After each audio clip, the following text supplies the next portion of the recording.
बिहार विधानसभा चुनाव का बिगुल बज चुका है, लेकिन एनडीए में सीट बंटवारे को लेकर अभी तक अंतिम सहमति नहीं बन पाई है। बीजेपी, जेडीयू, हमसे और एलजेपी रामविलास के बीच कई दौर की बैठकों के बावजूद सीटों का फॉर्मूला तय नहीं हुआ है। सूत्रों के मुताबिक दिल्ली और पटना में हुई वार्ताओं में सीट बंटवारे के अलावा चुनाव की रणनीति पर भी चर्चा हुई। एलजेपी रामविलास के नेता चिराग पासवान ने बीजेपी से 45 से 54 सीटों की मांग की है, जबकि बीजेपी इस समय 20 से 25 सीटें देने के पक्ष में है। चिराग ने कहा है कि जिन 5 लोकसभा सीटों पर उन्होंने जीत दर्ज की थी, वहां कम से कम 2-2 विधानसभा सीटें उन्हें मिलनी चाहिए।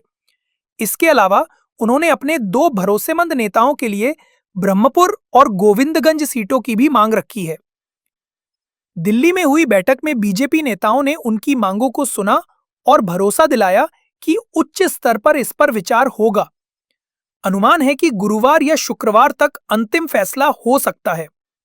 इस बीच एनडीए के दूसरे घटक और केंद्रीय मंत्री जीतन राम मांझी भी 15 सीटों की मांग कर रहे हैं, जबकि बीजेपी उन्हें 10 सीटें देने पर विचार कर रही है।